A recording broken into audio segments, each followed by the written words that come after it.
Dobrodošli nazaj v studio Figovec. Ja, pa ne bomo dolgo tukaj, namreč potujemo na teren s Pijo. Obiskala bo poletno šolo Krater, ki je 10-dnevni program oblikovanja in razvoja novih materialov iz lokalnega okolja. Poteka pa v organizaciji Trajne, oblikovalca Roka Oblaka in Centra za kreativnost. Več o sami poletni šoli pa bo povedala Gaja Mežnarič-Osole. Tako da Gaja in Pija, lepo pozdravljeni. Ja, Maša, lepa hvala za napoved. Danes jaz tukaj stojim prvič znotraj v kraterju, za katerega mogoče sploh niste vedeli, da obstaja ta zelena oaza za Bežigradom. Pravzaprav na kotu pri bežigrajskem stadionu, temu Plečnikovemu, za tisto gradbeno ograjo se skriva tale čudovit, ne vem, lahko bi rekla tudi park, kaj ne. Gaja, lepo pozdravljena. Kaj pravzaprav je ta prostor? Je to res park? Je to gradbena jama? Kaj to je zdaj? Kaj je bilo prej?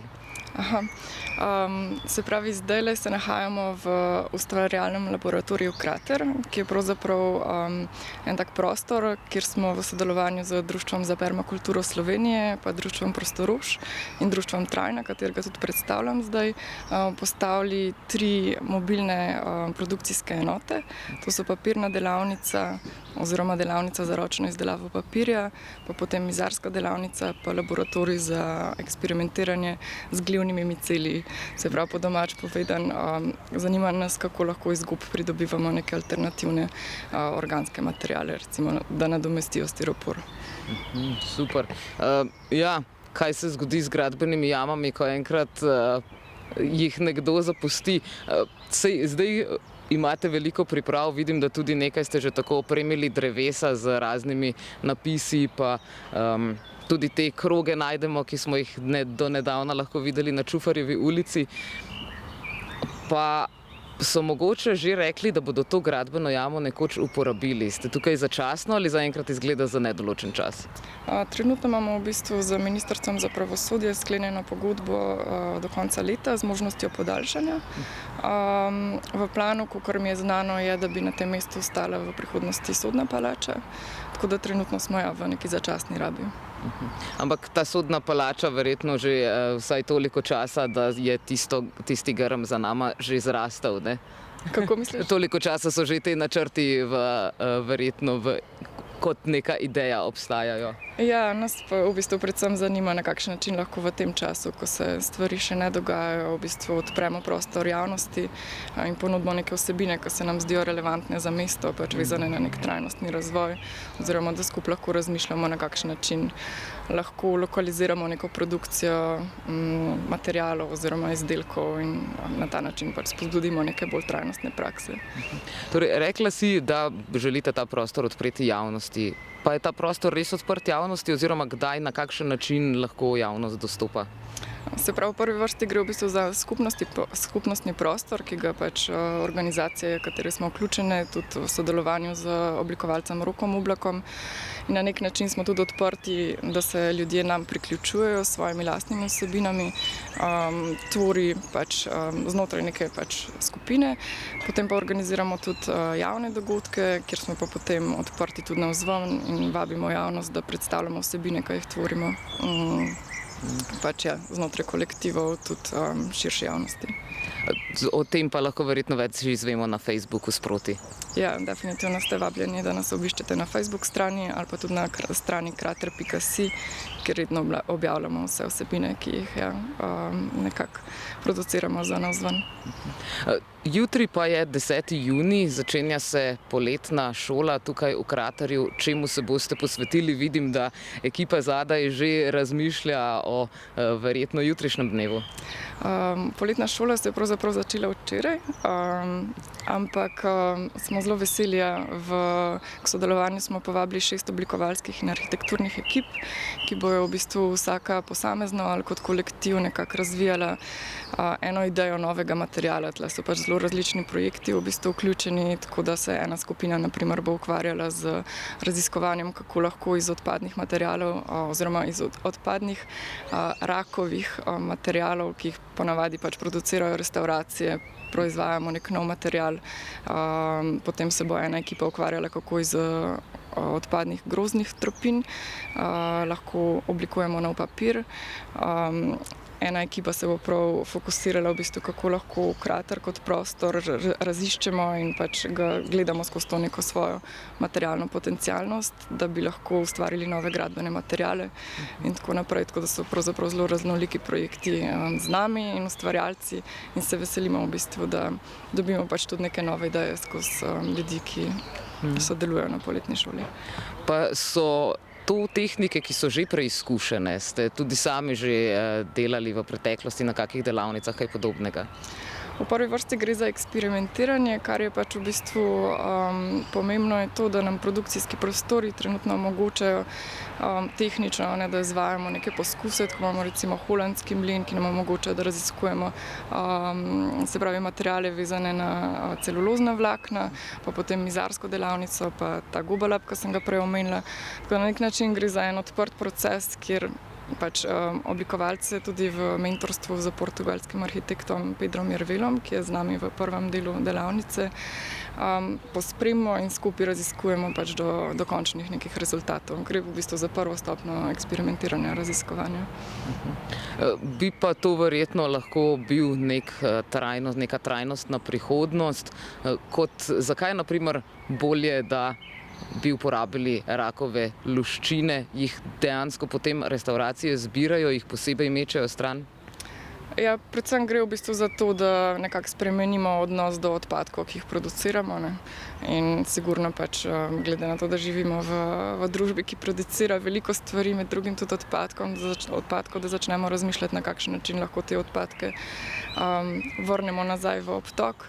Hkrati pa tudi, da opozarjamo na neke problematike, ki se skozi to pojavljajo, pač neke množične, prevelike produkcije. Predvsem se nam zdi pomembno, da tudi nekako iščemo neke raznolike lokalne materiale, ki potem razbremenijo, naprimer, material, kot je les ali papir, ki se prekomerno producira ravno zaradi tega, ker je pač vsa teža nekako obrnjena na ta dva materiala, naprimer.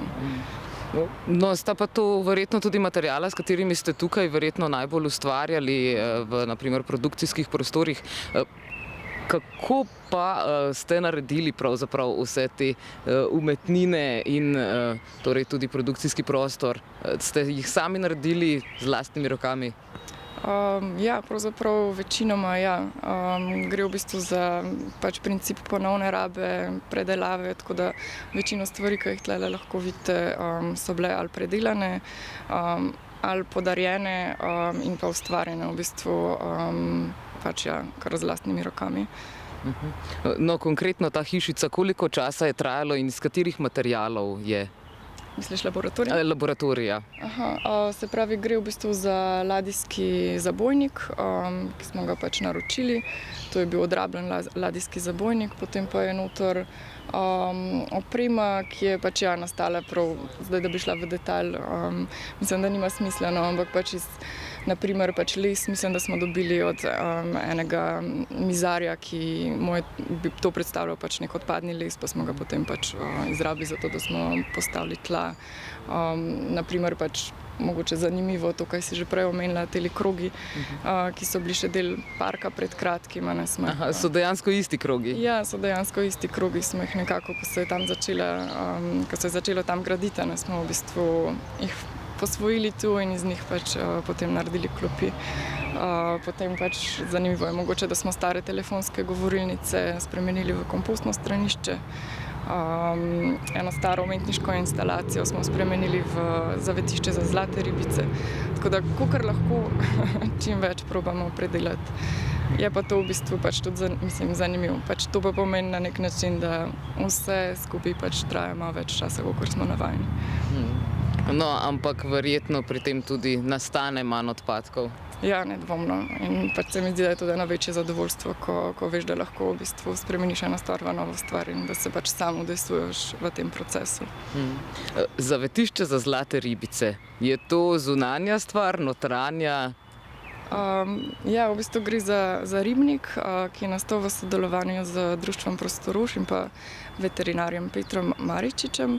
On je v bistvu nekako idejni vodja tega koncepta ribnika, ki je pravzaprav neke vrste akvaponika, kar pomeni, da v njem posadimo rastline.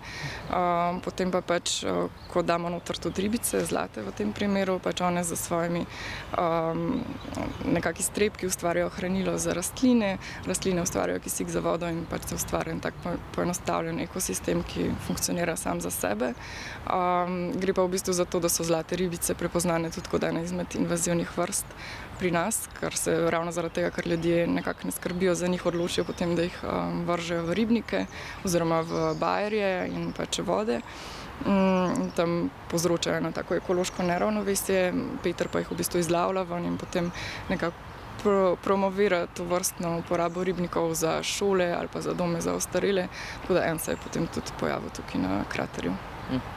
Super. Je to daleč? Si mogoče lahko greva ogledat? Ja, lahko. Zdaj ne vem, kaj bomo. No, pa poskusimo vseeno, samo da vsaj od zunaj vidimo, kako izgleda zavetišče za zlate ribice, ker sliši se res zanimivo. Bomo pa seveda predtem skočili v oglase, tako da se vračamo nazaj z zavetiščem po njih. Ostanite z nami. Lepo pozdravljeni nazaj za Bežigradom v kraterju, v prostoru, ki je bil nekoč gradbena jama, zdaj pa je uporabljen še tudi za namene, naprimer konkretno trenutno poletne šole v kraterju, ki spodbuja uporabo drugačnih trajnostnih materialov. No, med drugim pa v temle Luna Parku, skoraj da res super ste tole uredili, lahko najdemo tudi nekaj takega. Prej smo govorili o zavetišču za zlate ribice. Zakaj je potem tukaj gramofon? Poslušajo glasbo? V bistvu gre za del projekta, ki smo ga izvajali lani, in sicer smo nekako povabili osnovne šole, osnovnošolce, da so prišli si pogledati tole našo novo pridobitev. Potem pa smo v sodelovanju z glasbenico Aljo Petric pripravili eno tako zvočno pravljico, tako da so se potem otroci lahko posedli okrog ribnika in preko te zvočne pravljice, ki tlele notro smo v bistvu montirali zvočnik, ko Alje ni bilo v životu, lahko prisluhnili zgodovino, v bistvu kako je zgodbo pač o tem, kako je zlata ribica k nam prišla iz Kitajske, ker ima eno tako zelo zanimivo v bistvu pripoved, jo prinaša k nam. Zdaj pa tudi mene zanima, kako pa je prišla ribica z Kitajske? Pravzaprav pač je, ja, zanimivo je to, da veliko ljudi ne ve, da je v bistvu zlata ribica krab. In na nek način gre za to, da se pri krapih pač določeni geni za barvo znajo pač na nek način potihniti in potem pridejo ven drugi geni, ki so pač te ne vem, zlato recimo rdeči. Tako recimo si lahko lažje predstavljamo, kakor pri ljudeh, ko imamo pač rdeče lasce, so pač na vsake toliko časa se pojavi nekdo, ki pač ima rdeče lase, tako pač tudi pri zlatih ribicah v bistvu se zgodi za ta genski premik in potem pač se rodijo zlate ribice. In pač na Kitajskem so v bistvu menihi, ko so pač jih opazili, ker so bile tako vidne v naravi in so bile zaradi tega tudi izpostavljene bolj plenilcem, eno tako pač lepo gesto začeli izvajati, in sicer so jih začeli zlavljati ven in jih spravljati prav v posebne ribnike, ki so jih imenovali ribniki upanja. Usmiljenja, pardon. In tako se v bistvu začne njihova zgodba. Potem so jih pač prevzeli tudi cesarji, ker so nekako simbolizirale eno tako plodnost, pa blaginjo, skratka pač blazno so bile pomembne za njihovo kulturo. Kasneje je mogoče tudi zanimivo to, da so jih Portugalci pripeljali na Japonsko in tam so jih v bistvu prevzeli samuraji. In ko se je končala pač ta doba samurajev in so na nek način ostali brez službe, so potem oni postali tisti glavni skrbniki zlatih ribnic in pol tudi preprodajalci na nek način, ki so to kulturo ponašali in prenašali naprej. Tako da potem pa pač pride do te neke pač percepcije, ko v bistvu narava postane skoraj kot neka komoditeta. Vsi si želimo imeti te zlate ribice, vsi si želimo imeti te akvarije in ne vemo v bistvu, da so zlate ribice bitja, ki so jatna bitja, se pravi minimalno 3 zlate ribice moramo imeti, če se odločimo za njih, in potrebujejo tudi ogromno enega prostora za to, da pač lahko normalno bivajo. In ker ljudje navadno ne znajo potem skrbeti za njih, jih potem bodi si umrejo ali pa jih pač vržejo v vode, ki pa pač niso njihovi originalni domovi, in potem tam, ker so vse jede, pojedu marsikaj oziroma preveč in ustvarjajo eno tako neravnovesje, in skozi to pripovedko, ki je na nek način tudi zvočno tako opremljena, smo želeli otrokom podati to zgodbo, da dobijo en pogled, kako se v bistvu tudi odnos do narave spreminja skozi zgodovino, in na nek način mogoče lahko rečemo, da je Peter Maričič en tak sodobni menih kitajski, ki pač ponovno v bistvu ustvarja neke ribnike usmiljenja v neki sodobni obliki. Koliko velik bi potem moral biti recimo akvarij za 3 zlate ribice? Ponavadi si jih predstavljamo v tisti bowli stekleni. Ja, zdaj ne imam vzeti za besedo, ampak če se ne motim, če imam še pravilen podatek v glavi, bi šlo za 100 litrov.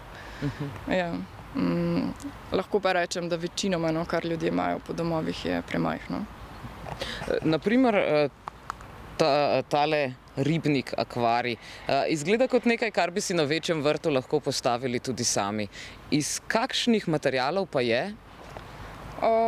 Mislim, da v bistvu se lahko uporabljajo zelo različni materiali, vezano na to, kaj imamo ali pa na kakšen način si želimo pač ribnik ustvariti. Tega konkretno je delal Andrej, se pravi moj sodelavec, pa Prostoruš. Kot sem rekla, v bistvu je šlo za predelano instalacijo, njegovo umetniško. Drugače pa v bistvu, kar se tukaj ne vidi, je, da je spodaj ena taka guma, v bistvu, ki drži to na nek način vodo, in čez to je potem posejano to kamenje, tako da rastline v bistvu, ki so posejene. Da bolje vidijo. Rastline, ki so tu noter posejene, so potem direktno v bistvu staknjene za to vodo, ki jo vidimo tlele v centru. Drugače pa mislim, da če bi si kdorkoli želel pač tak ribnik postaviti, da se lahko tudi direktno obrne na Petra ali pa na nas, pa se lahko tudi pogovorimo, na kakšen način je to mogoče. Koliko imate na primer rib zdaj notri? So zdaj notri? Zdaj so notri, čeprav se ne vidi. 10 ribic je noter trenutno. Kaj pa te rastline? Lahko takole naokoli potem katerakoli rastlina raste, ali gre za konkretne rastline, ki pač so prilagojene? To so v bistvu, zanimivo je, da pravzaprav tale nadtresk, ki načeloma ni tako prepoznan, da bi veliko vode želel imeti, tle zelo dobro uspeva, drugače pa mislim, da je poenostavljeno rečeno, to so vse rastline, ki dobro uspevajo v nekih bolj vlažnih okoljih. Mi konkretno smo tle naselili noter tudi meto, pa irise, meliso. To je trenutno v bistvu, kar imamo, tudi lapuh, pač se je tukaj iz okolice noter oprijel. Je pa tako, da pač Peter pravi, da se lahko tudi malo eksperimentira, pa se vidi, kaj se potem oprime, pa kaj ne, pa glede na to potem zasajuje še naprej.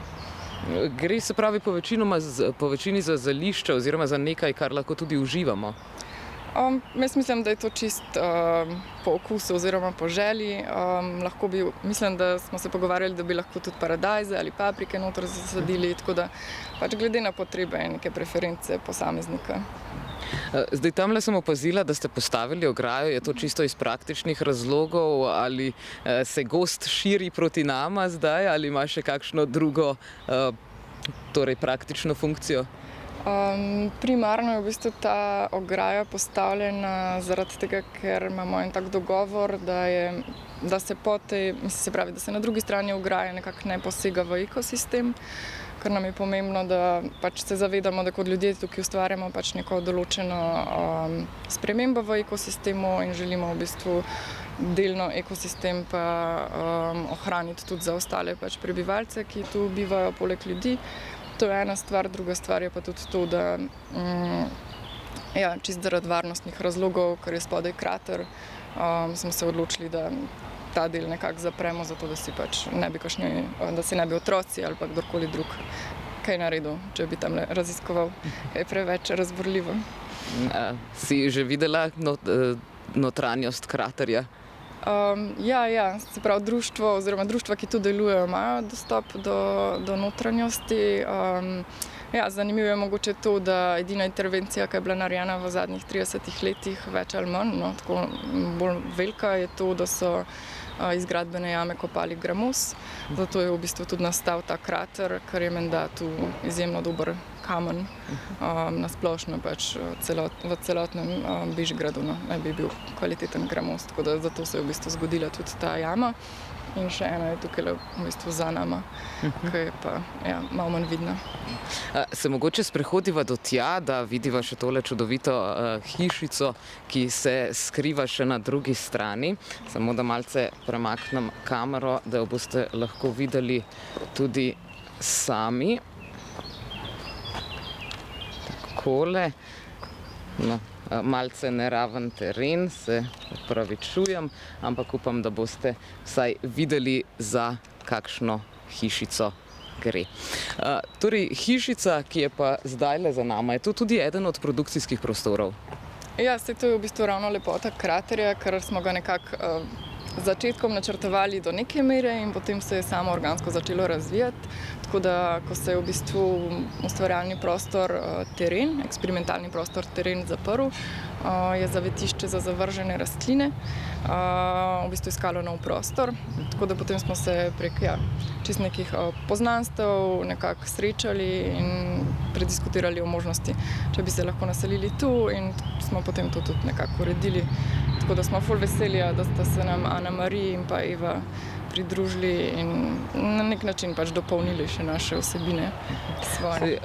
Na kakšen način pa deluje zavetišče? Ali je mogoče tudi pravzaprav pri ribicah podobno, da jih mogoče lahko tudi posvojimo? Osnovna ideja načeloma je bila, in če si kdo želi, smo odprti tudi za to. Trenutno časovno v bistvu nimamo kapacitet, da bi se prav intenzivno s tem ukvarjali. Pri zavetišču pa gre dejansko za umetniški in ekološki projekt, kjer poskušata ustvarjalki na nek način ozaveščati o neki pač problematiki pomanjkanja skrbi za sobne rastline in hkrati pač tudi otvarjati nek nov prostor, kjer lahko ljudje, ko se odločijo, da za rastline ne bi več skrbeli, prinesejo k njim in potem one nekako prevzameta to oskrbovalno vlogo. Hkrati pa potem tudi jih lahko preko njih posvojiš in jim nudiš na nek način nov dom. Tako da to je ena taka malo bolj praktična stvar, ki jo opravljata, potem pa se v bistvu z rastlinami ukvarjata tudi na bolj umetniški način. Kot gledam, se zdi, da je predvsem veliko takih tropskih rastlin, pa so kar zunaj. To dobro uspeva?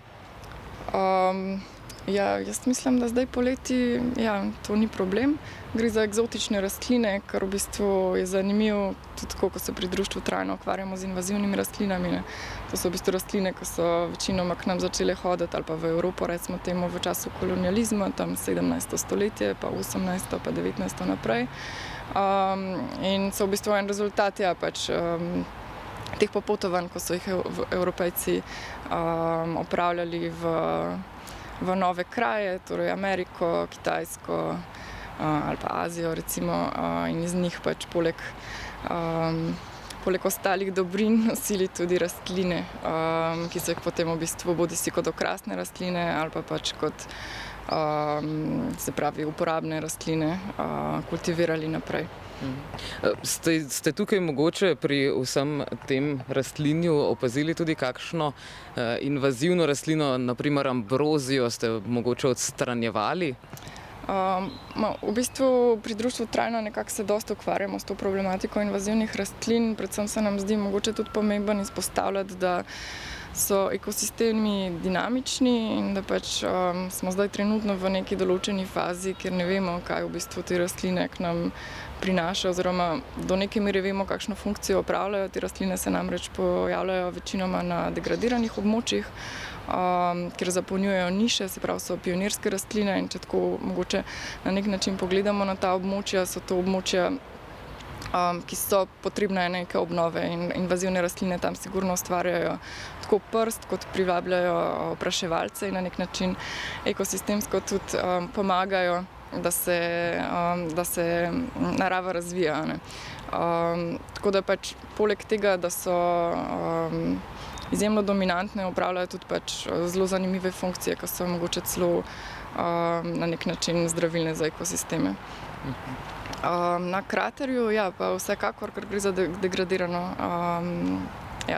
ekosistem, gradbeno jamo, je prisotnih precej invazivnih rastlin. Tukaj za nama je v bistvu robinja oziroma po domače akacija, na lokaciji je tudi japonski dresnik, zlata rozga, makovo kosteničevje, tako da smo kar bogati z rastjem. To se potem da verjetno tudi predelati, naprimer v papir in kaj podobnega.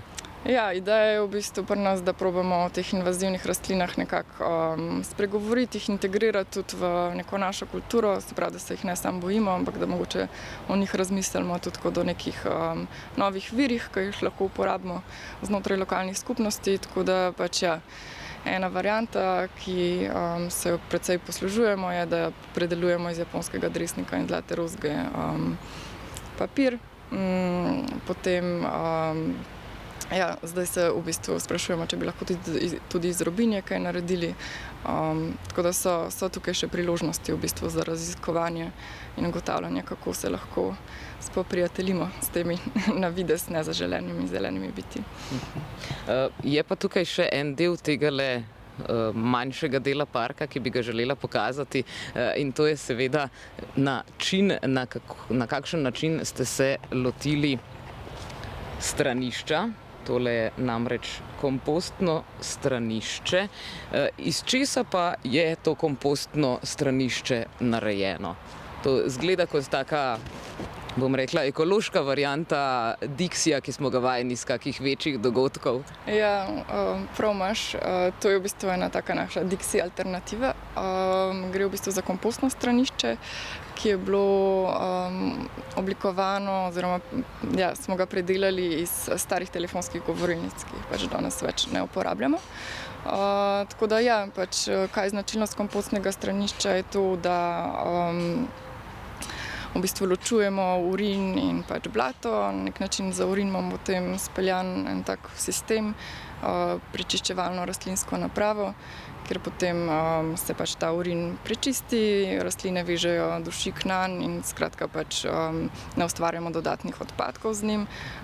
Potem izločki pa se v bistvu potem se pravi žagovino zastrajo in počasi skozi čas postanejo humus, ki ga potem lahko uporabimo za gnojenje dreves. Načeloma odsvetujejo pač same zelenjave, ampak pač ostalega rastja pa. Torej, ni ga treba čistiti, kot smo navajeni kakih teh naštrbunk stranišč, mogoče iz kakih starih kmečkih hiš. Tega verjetno ni treba čistiti, to dejansko potem naprej uporabite takrat, ko ga čistite.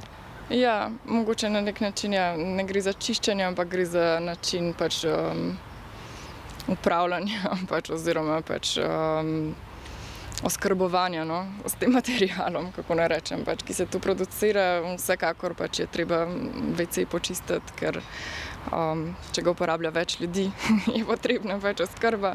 Ampak ja, predvsem gre za to, da vse izločke na nek način predelamo, skratka ne obremenjujemo pač kanalizacije ali kakorkoli že. Se nam zdi za ene take prostore to najbolj primeren način. Kaj pa še tale hišica zraven? Kar nekaj ljudi je šlo nekaj iskat vanjo v tem času, ko stojiva tukaj. Zakaj jo uporabljate? To je v bistvu hišica za orodje. Mislim, da je bila sicer to nekoč opazovalna postaja, ko je Društvo Prostorož skupaj z Rokom gradilo oziroma zapiralo tisto obalno cesto na Primorskem. So tam postavili tole lopico, ki je bila na štengicah in mislim, da so potem ljudje lahko opazovali morsko panoramo. Tako da gre spet v bistvu na nek način za reciklirano instalacijo, ampak trenutno jo pa tu uporabljamo v glavnem za orodje. Mogoče še čisto na kratko za konec par besed o poletni šoli. Bomo lahko rezultat te materiale tudi videli kje? 30.6. planiramo javno predstavitev rezultatov. tako da to bomo še napovedali. Drugače pa bi mogoče ob tej priliki povabila predvsem gledalce, da se nam lahko pridružijo na javnem programu, ki je tudi poteka v sklopu poletne šole.